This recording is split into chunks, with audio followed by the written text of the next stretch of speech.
കേരളത്തിലെ ഒരു തന്ത്രശാസ്ത്രപരമായി പ്രതിഷ്ഠിക്കപ്പെട്ടു എന്ന് വിശ്വസിക്കുന്ന ക്ഷേത്ര ആരാധനാ സമ്പ്രദായത്തിലേക്ക് ചൈനക്കാരൻ കണ്ടുപിടിച്ച വെടിമരുന്ന് പ്രയോഗം എങ്ങനെ കടന്നു വരും? ഈ പടക്കം കത്തിക്കുന്ന സമയത്ത് ഈ തെരുവിലുള്ള നായ്ക്കൾ, പക്ഷികൾ, വയ്യാണ്ട് കിടക്കുന്ന വൃദ്ധർ, കിടപ്പ് രോഗികൾ, ഗർഭിണികൾ, കുഞ്ഞു കുട്ടികൾ, ഇവരെ ആരെങ്കിലും നിങ്ങൾ മറ്റേ വിഷുവോ അതല്ലെങ്കിൽ തമിഴ്നാട്ടിലെ എന്തോ ഇതുണ്ടല്ലോ ദീപാവലി, ഇത്തരത്തിലുള്ള ആഘോഷങ്ങളോ ഇത്തരത്തിലുള്ള വെടിക്കെട്ടുകളോ ഒക്കെ നടത്തുമ്പോൾ പരിഗണിക്കുന്നുണ്ടോ?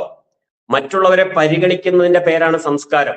ഹൈന്ദവ ഐക്യം ഉണ്ടാക്കാനാണെന്നൊക്കെ പറഞ്ഞിട്ട് ഹിന്ദു തന്നെ ഇല്ല എന്നിട്ടാണ്. അപ്പോ വേടൻ ഒറ്റയ്ക്ക് അവന്റെ ഫയറുള്ള മറ്റേ അനുഭവത്തിന്റെ തീച്ചൂളയിൽ നിന്നുണ്ടാക്കിയിട്ടുള്ള വരികൾ പാടിയിട്ടാണ് അവൻ ആളെ കൂട്ടിയിരുന്നത്.